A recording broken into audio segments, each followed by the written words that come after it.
व्रतं चरिष्यामि तच्छकेयं तन्मे राध्यताम्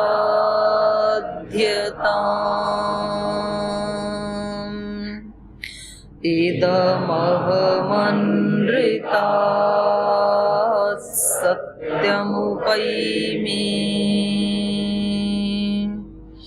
ॐ सहना भवतु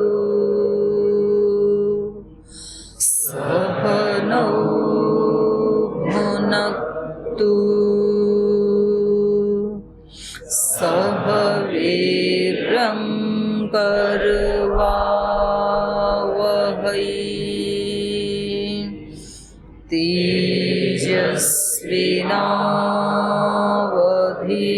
तेजस्विनावधीतमस्तु मा विद्विषावहै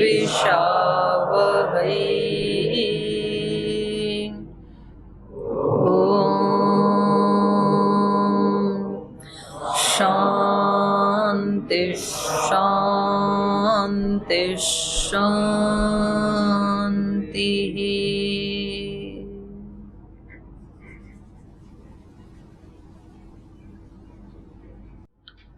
वाल्मीकि रामायण के अरण्य कांड का 21वां सर्ग पढ़ रहे हैं।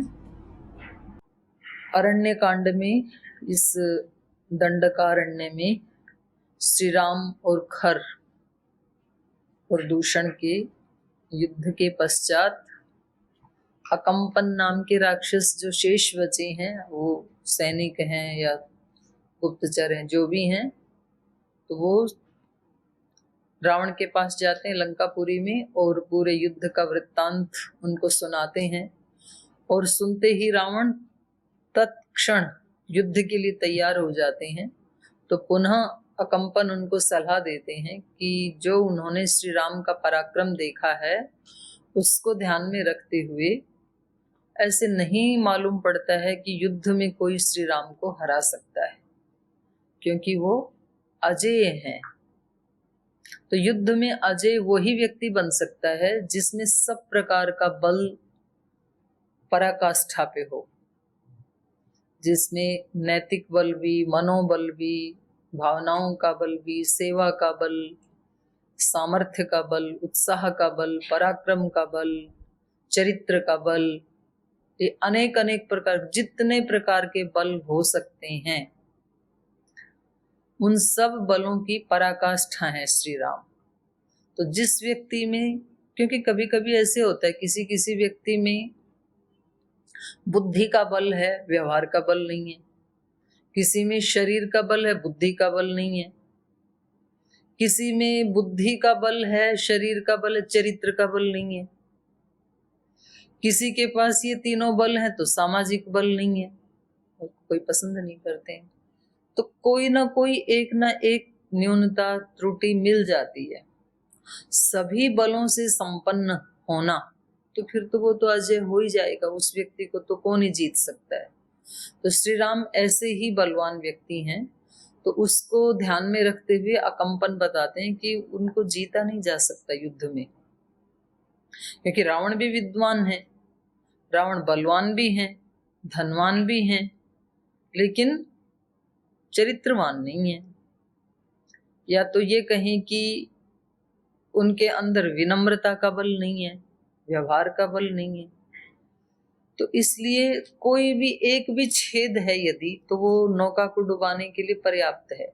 कहीं किधर से भी एक छिद्र है यदि हमारे जीवन में, तो वो हमें आगे बढ़ने से रोकने के लिए पर्याप्त होता है। एक भी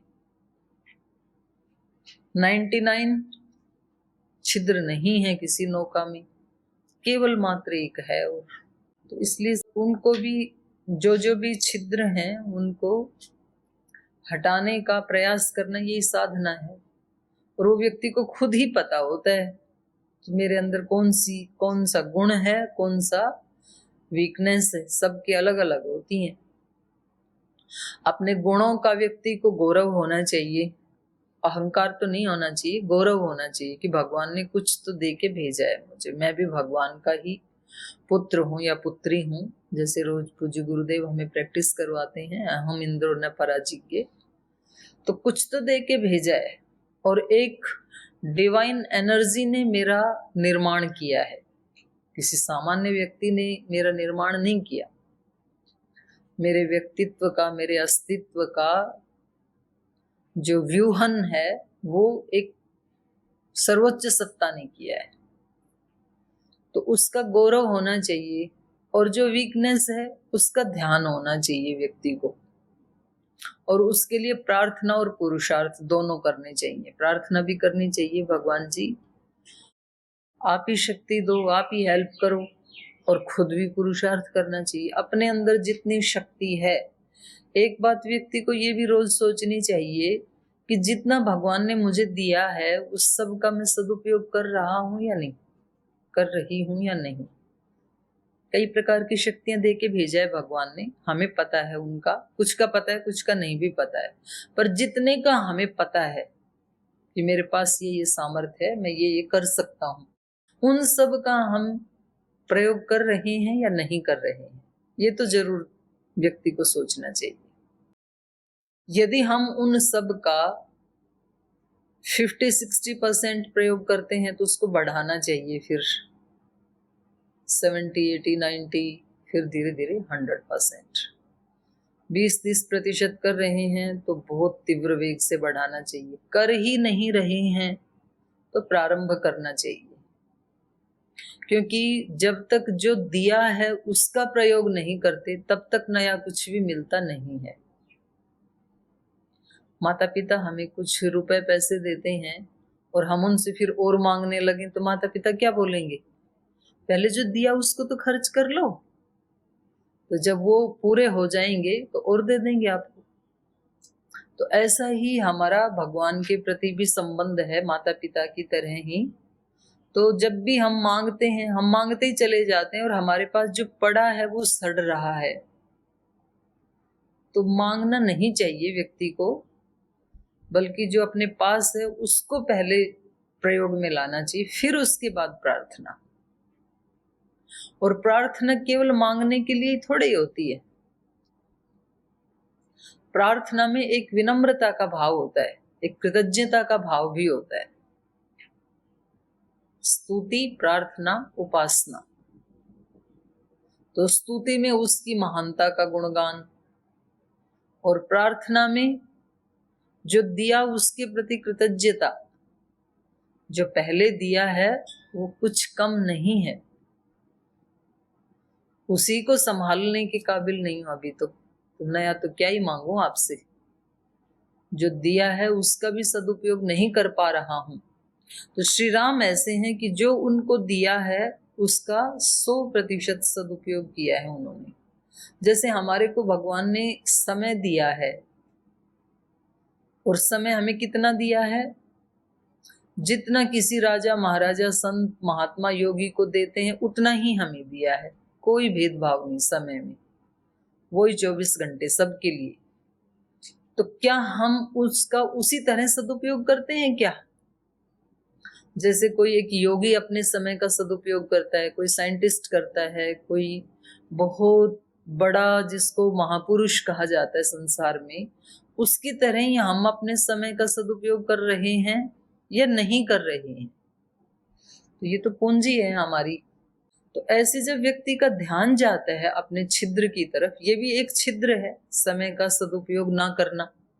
समय भी तो हमारी एक शक्ति है, और उसको हम ऐसे ही जैसे तैसे भी टाइम पूरा करना है शाम तक, तो वो तो निकल गया समय, तो अब आ नहीं सकता है। और कुछ ऐसे होते हैं इतना सदुपयोग करते हैं हर फील्ड में आगे, वो अपने कोर्स का सिलेबस है, वर्क है, वो भी पूरा कर लेते हैं, सेवा भी कर देते हैं, ध्यान भजन भी कर लेते हैं। वो इतना उसी समय में से इतनी सारी चीजें कर लेते हैं। एक व्यक्ति है उसको अपना ही करने के लिए लाले पड़ रहे हैं, ना कपड़े धुलना, ना कमरे को साफ करना, ना पढ़ाई करना, हर समय शिकायत ही करना, डिप्रेशन में ही रहना, तो थोड़ा देखने की जरूरत है। तो यहाँ श्री राम के बारे में इन्होंने देखा तो शत्रु भी अपने राजा के पास जाकर, अपनी ही लंका में जाकर, अपने ही घर में जाकर के श्री राम की प्रशंसा कर रहा है। तो जब व्यक्ति का चरित्र बल ऊंचा होता है तो मित्रों की तो बात छोड़ो, शत्रु को भी उसका लोहा मानना पड़ता है। कि अपने घर में जाके तो बुराई कर ही सकते थे, श्री राम की बुराई नहीं कर रहे, कह रहे हैं आप उसको युद्ध में नहीं जीत सकते। मैंने देखा है उनका रण कौशल, तो कैसे जीते, तो बोल छल कर लो। तो अब ये अपनी चेतना से नीचे गिरना है। ऐसा पॉइंट जब हमारे सामने आता है, कोई व्यक्ति हमारे सामने इतने ऊंचे बल वाला है, तो ये भी सोचा जा सकता है कि मैं भी इसके जैसा बनूं, ये भी सोचा जा सकता, उसके साथ मैत्री करूं। जो सुखी हैं, महान हैं, उनको देख करके कैसी भावना होनी चाहिए, पतंजलि जी क्या बताते हैं? महान व्यक्तियों को देख करके क्या भावना होनी चाहिए? या तो मैत्री हो या तो मुदिता हो। सुखी हैं तो मैत्री होनी चाहिए, महान हैं तो हर्षित होना चाहिए। देखो क्या सदुपयोग किया है मानव जीवन का। तो जो अच्छी आत्माएं होती हैं वो तो सच में ही हर्षित होती हैं। कोई सात्विक व्यक्ति जब पतंजलि योगपीठ में आता है, पूज्य गुरुदेव से, श्रद्धेय आचार्य श्री से मिलते हैं, या अन्य देश में भी किसी महापुरुष से मिलते हैं, तो कैसा लगता है उनको? हर्षित हो जाते हैं।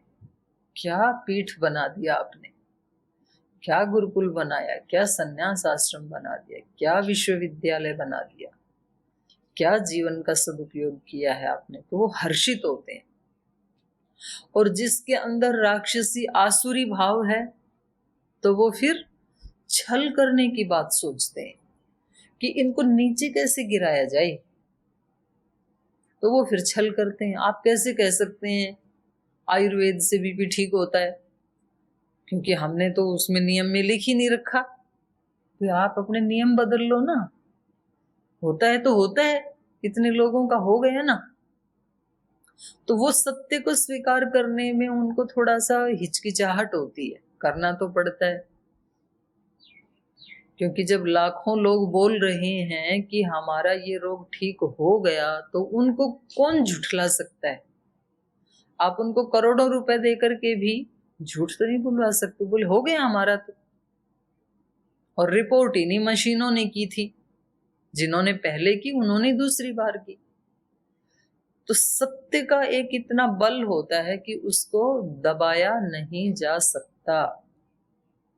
तो व्यक्ति को अपनी आत्मा को साक्षी मान के, परमात्मा को साक्षी मान करके, अपने सत्य को साक्षी मान करके ऊंचा उठने का प्रयास, अभ्यास करना चाहिए। तो उसको कोई दबा नहीं सकता है।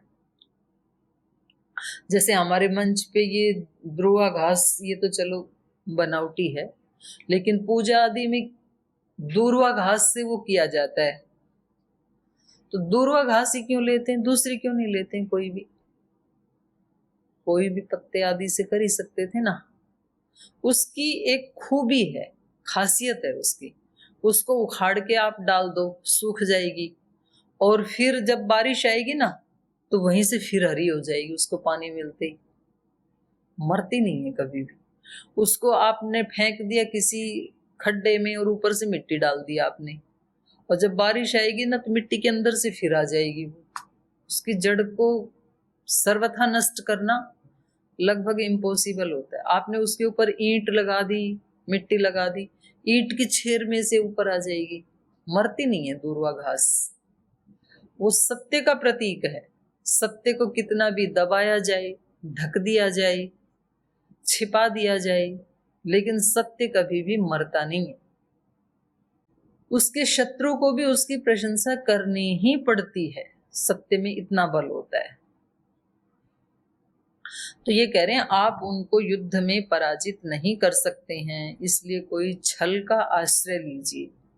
और छल का आश्रय भी क्या लें कि जो उनको अत्यंत प्रिय कोई वस्तु है उसको क्षति पहुंचाई जाए, तो उनको अपने आप ही कष्ट होगा।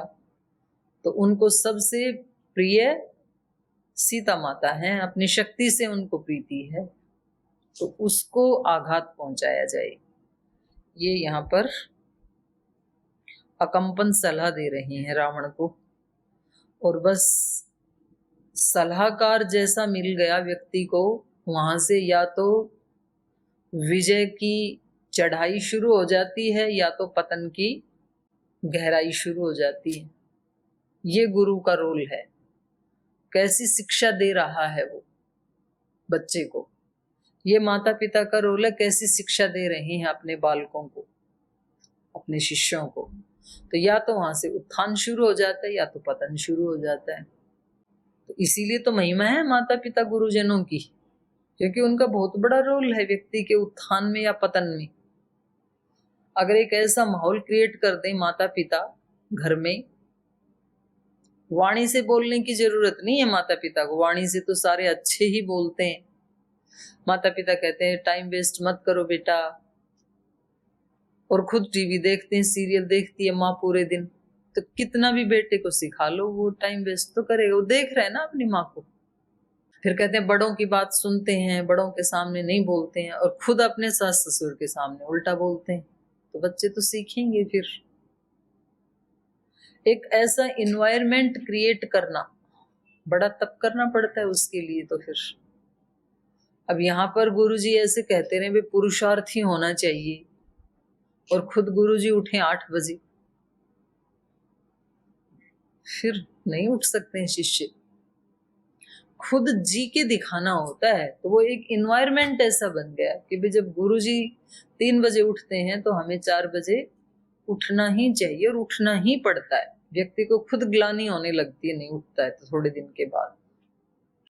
तो जैसा गुरु मिल गया, जैसे माता पिता मिल गए, जैसा सलाहकार मिल गया, इसलिए राजा अपने पास अपना जो मंत्री होता है, सलाहकार होता है, उसका बहुत परीक्षण करके अपने पास रखते हैं। सलाहकार यदि चापलूस मिल गया फिर सत्यानाश, क्योंकि वो अपने पद को बनाए रखने के लिए, अपनी वाहवाही लेने के लिए वो गलत ही सूचना देता है। फिर उनसे पूछे भाई राज्य में क्या हो रहा है? जी बिल्कुल ठीक चल रहा है सब कुछ। ठीक चल नहीं रहा है तो वो तो आएगा सामने, आज नहीं तो कल आएगा। तो ये इनके सलाहकार अच्छे नहीं है रावण के, इनको ठीक सलाह देनी चाहिए थी। इन्होंने छल कपट की सलाह दे दी। कभी भी छल कपट से कोई व्यक्ति बहुत आगे नहीं जा सकता है, 1-2 कदम तो आगे जा सकता है। इसलिए जीवन में सपने तो बड़े ही बनाने चाहिए हर व्यक्ति को, लेकिन उन सपनों को अचीव करने के लिए कभी गलत रास्ते का आलंबन मत लेना। बहुत बड़ी बात है ये। कैसी भी कठिन परिस्थिति क्यों ना हो, अपने जीवन मूल्यों से समझौता मत करना। कितना भी नुकसान होता हुआ दिखाई दे रहा हो, बेशक सारा जग बैरी हो जाए, बेशक जीवन मूल्यों से कॉम्प्रोमाइज मत करना, फिर विजय सुनिश्चित है। जब आपको लगेगा ना कि अब तो सब कुछ डूबता हुआ लग रहा है, तभी सब कुछ बचा लिया जाएगा। एक सत्ता है वो सब देखती है, और जैसे ही हम थोड़ी सी विपरीत परिस्थिति आते कॉम्प्रोमाइज करते हैं, उसको भी देख रहा है वो परमात्मा, तो वो उस पीस को रिजेक्ट कर देता है। ये आगे बढ़ने के काबिल नहीं है, इसने इतने से उसके सामने कॉम्प्रोमाइज कर लिया, ये काम का नहीं, ये नहीं योगी बन सकते। जैसे सेंसर लगा रखे ना पदार्था में, मशीनें, वो दवाई भरते हैं उसमें डिब्बी में, ढक्कन लगाते समय किसी में मानो कि 120 ml तेल भरना था और उसमें भर के आ गया 100 ml, दूर कर देता है सेंसर, रिजेक्ट कर देता है उसको। वो कहता है ये ठीक नहीं है, या ज्यादा भर दें या कम भर दें, या टूटी हुई है डिब्बी, वो उसको ढक्कन लगा के लेबल लगाता ही नहीं है सेंसर, वो तो मनुष्य का बनाया हुआ है। तो ऐसे सेंसर इस प्रकृति में अहर्निश हमारे ऊपर लगे ही हुए हैं। तो जैसे ही हम, अब हमारे सामने प्रतिकूलता आते ही जो जीवन मूल्य शास्त्रों ने बताई, गुरुजनों ने बताई, या हमने अपनी अंतः चेतना से जाना ये ठीक है ये गलत है, और जैसे ही हमने वहां पर घुटने टिकाए, रिजेक्ट। और जैसे ही हमने, कोई भी नहीं देख रहा लेकिन हम तो देख रहे हैं ना, हमने कॉम्प्रोमाइज नहीं किया, उसी समय अपलिफ्ट हो जाएंगे। एक शक्ति है जो बचा लेती है। भले ही बाहर से लगेगा भाई ये झूठ बोल दी ना, तो सब आज तक का कमाया हुआ सब नष्ट हो जाएगा। हो जाने दो, कोई बात नहीं, आप तो हो ना, आप दोबारा कमा लेना। और उसी समय बचा लिया जाता है एक मैजिकल दृष्टि से। पता नहीं कौन बचा लेता है। श्री राम ऐसे ही हैं। और रावण के जो सलाहकार हैं उन्होंने सलाह दी और इन्होंने तुरंत मान लिया, तो बस यहाँ से फिर इनका पतन शुरू हो गया, ऐसे मान लीजिए। तो हम आगे पढ़ें उससे पहले आपका कोई प्रश्न है तो पूछ सकते हैं। कुछ पूछना है? ओ माता जी भाई।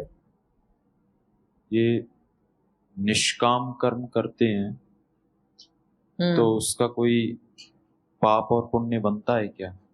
नहीं, उसका तो नहीं बनता है। इसमें प्रश्न में ये था कि जैसे राम जी को भगवान खुद कहते भगवान हैं, है, भगवान कहते हैं, तो पिछले से ही जुड़ा हुआ प्रश्न है। उन्होंने खर का वध किया, राक्षसों का मारा, तो उनका पाप और पुण्य तो फिर लगेगा ना। बिल्कुल बिल्कुल, निष्काम नहीं करते, वो तो सकाम कर रहे हैं। उनकी तो कामना है असुरत्व का नाश हो, बिल्कुल लगेगा। हिंसा का भी फल मिलेगा और इधर जिनकी रक्षा कर रहे हैं उसका भी फल मिलेगा। तो सेवा वाला थोड़ा सा ज्यादा है, भारी है पलड़ा, और हिंसा वाला थोड़ा सा कम है। तो दुख भी मिलेगा और सुख भी मिलेगा, दोनों मिलेंगे। सकाम भाव से कर रहे हैं, निष्काम भाव से नहीं कर रहे हैं श्री राम। तो बिल्कुल कामना है। निष्काम कर्म केवल आत्मवेत्ता योगी के होते हैं और किसी के भी नहीं होते। जिसने आत्म साक्षात्कार कर लिया और जिन्होंने प्रकृति पुरुष के भेद को विवेक पूर्वक जान लिया, उसके बाद ही योगी, मान ली जिसका ये अंतिम जन्म है समझो, ये अभी तो विवेक ज्ञान तो हो गया पर अब शरीर को एकदम से तो ऐसे नष्ट नहीं किया जा सकता, उस व्यक्ति के माध्यम से ही निष्काम कर्म होते हैं। बाकी तो सकाम होते हैं, पर सकाम कर्म सारे बुरे होते हैं या राजसिक होते हैं ऐसा नहीं है। कामना बहुत ऊंची भी तो हो सकती है, लोक कल्याण की हो सकती है, लोगों को खुशियां देने की हो सकती है, लोगों को ऊंचा उठाने की कामना हो सकती है, जैसे हमारी ऋषियों की होती ही थी, सर्वे भवन्तु सुखिनः। ये कामना तो है, लेकिन सत कामना है, ये अच्छी कामना है, ऊंची कामना है। तो वेदों में तो बहुत ऐसी प्रार्थनाएं हैं कामना पूर्वक कर्म करने की। और कोई प्रश्न? और एक माता जी, पिछले दिनों में पूज्य स्वामी प्रकाश देव जी ने भी कहा था कि जैसे राम जी यदि मारते हैं किसी भी राक्षस को तो उनके परिवार वालों का भरण पोषण कैसे होगा, क्या होगा, तो ये इससे है पुण्य नहीं लगेगा। पुण्य नहीं लगेगा? नहीं लगेगा। हाँ। उसी संदर्भ में एक राजा हुए थे, उनका ध्यान आ गया था। राजा हुए थे। अच्छा, कौन राजा? नाम गुरु याद नहीं? गोविंद सिंह जी। हाँ। उसी विषय में थोड़ा सा याद आया था कि वो अपने तीरों पर सोना चढ़ा के, तीर उनके रहते थे, जब वो मारते थे तो शत्रु पक्ष में किसी के भी लगते थे तो उनकी भावना ऐसी थी कि जो ये सोना है उससे इसके परिवार का भरण पोषण हो जाए, ऐसे ही मन में आ गया। ये मेरी जानकारी में नहीं है भाई। मतलब मुआवजा भी साथ ही देते थे। सरकारों का काम छोड़ते नहीं, पीछे से देंगे नहीं देंगे। ठीक जी। ओम दीदी, जैसे अभी आपने कहा कि आत्मवेत्ता ही योगी निष्काम कर्म कर पाता है, तो श्री राम जी को आत्मवेत्ता नहीं माने? क्या पता भाई, हो भी सकते हैं नहीं भी हो सकते हैं, पर निष्काम कर्म केवल आत्मवेत्ता ही कर सकता है। उससे पहले तो कामना ही रहेंगी। अब श्री राम के बारे में निर्णय करने का हक मेरे को कैसे हो सकता है? मैं कौन होती हूँ, श्री राम कैसे थे। जैसे आपने कहा कि वो तो सकाम कर्म है, उनकी तो इच्छा है। ये तो है ही सकाम कर्म, उनकी तो कामना है ही। ये जो ऋषि हैं इनकी रक्षा की जाए ये कामना है, लेकिन सत कामना है। और जो गलत काम कर रहे हैं उनको रोका जाए तो ये तो कामना है, लेकिन अच्छी कामना है, ये ऊंची कामना है। कामना तो है लेकिन और ऐसे कैसे कह सकते हैं कि उनकी कामना है, क्योंकि वो राक्षस तो उनको परेशान कर रहे हैं, इसलिए वो उनका वध कर रहे हैं। नहीं तो वो परेशान नहीं करते तो शायद नहीं करते ना ना, तब भी कर रहे हैं। वो तो निकले इसलिए कि चुन चुन के मारना है इनको, तो असुरों को। तो ये तो कामना है उनकी। गलती तो जब उन्होंने वो ढेर देखे थे हड्डियों के, तो उस समय तो उनको तो कोई भी नहीं सता रहा था। उसी समय प्रतिज्ञा कर डाली कि जिन्होंने ये हड्डियों के ढेर लगाए हैं उन लोगों को छोड़ना नहीं है, इस जंगल में ढूंढ ढूंढ के मारना है उनको। कामना तो है, ऋषियों को सुख देने की कामना है, अच्छी कामना है। हो गई। वैदिक देव जी की बात में से बात निकलती आने का कोई बात नहीं। मतलब जैसे हमारे कर्मों का फल हमें मिलता है, पाप पुण्य का फल सुख दुख के रूप में। जी जैसे हमारे पुण्य होंगे तो सुख मिलेगा, पाप होंगे तो दुख मिलेगा। तो जो लोग शरीर को तपाते गलाते हैं किसी भी तरीके से, वो अपने पाप क्षीण करते हैं, पुण्य बढ़ाते हैं। पाप क्षीण करते हैं, अपने पुण्य क्षीण करते हैं जी। बिल्कुल क्षीण करते हैं। अपने हाथ में तपस्वाध्याय ईश्वर प्रणिधानानि क्रिया योग समाधि भावनार्थ क्लेश तनुकरणार्थश्च। ऋषियों के वचन है, तो डाउट करने की गुंजाइश ही नहीं है। जैसे आप बताते थे जो कर्म फल हमें मतलब विपाक को प्राप्त हो गए हैं, वो पुण्य के भी हो सकते हैं, पाप के भी हो सकते हैं। वो फल दिए बिना तो रहेंगे नहीं, लेकिन वो तो नष्ट नहीं होंगे। विपाक को प्राप्त हो गए वो हमारे नियंत्रण। बाकी का कितना गट्ठर पड़ा है उसको तो क्षीण करें भाई। आगे के लिए तो कम से कम अपने आप को सिक्योर कर सकते हैं ना, नहीं तो आगे भी फिर ऐसे ही चलता रहेगा। तो फुल स्टॉप कहाँ लगेगा सुख दुख का, जब वो जल जाएंगे संचित कर्म। विपाक को प्राप्त हो गए उनको तो नहीं हटाया जा सकता, पर जो अभी विपाक को प्राप्त नहीं हुए उनको जलाया जा सकता है। उनको जलाने के लिए पहले थोड़ा क्षीण करेंगे, फिर तनु करेंगे, फिर दग्ध बीज करेंगे। तो एक प्रक्रिया है वो। ये समझते जैसे अपने गलत सलाहकार हो तो आदमी की अवनति हो जाती है। रावण को अच्छी सलाह देने वाले बहुत थे, उनके भ्राता जी, उनकी पत्नी, श्री राम जी ने भी उनको सलाह दी आखिर में, तब भी नहीं माने वो। तो उससे मतलब क्या होता है कि मतलब आदमी कहाँ नहीं माने श्री राम, उन्होंने कौन सा गलत श्री काम राम जी किया? ने सलाह दी ना उनको अंतिम में कि आप हमारी पत्नी को वापस दे दो, हम आपको छोड़ देंगे, लेकिन असुरों को जी हाँ तब भी नहीं छोड़ते, मांगते करते हो। तो उनका स्वभाव ही ऐसा है, फिर मतलब कोई अहंकार का बीज उनके आगे आड़े आ रहा है कि तो मानना नहीं चाहते। अच्छा, आप ये कह रहे हैं ये भी हो सकता है अच्छा सलाहकार हो फिर भी व्यक्ति ना माने। ठीक है, हो सकता है, ये भी हो सकता है। अगर किसी व्यक्ति के पहले से संस्कार ऐसे हैं कि भाई उसको बुरी बात ही ज्यादा पसंद आती है, तो फिर अच्छे सलाहकार की बात भी नहीं मानेगा। हम सब ऐसे ही तो हैं। दूर क्यों जाते हो, अपने कोई देख लो ना। पूज्य गुरुदेव हमें कितनी अच्छी अच्छी सलाह देते हैं, शास्त्र कितनी अच्छी अच्छी सलाह देते हैं, और हम हैं कि आगे बढ़ने को ही तैयार नहीं है।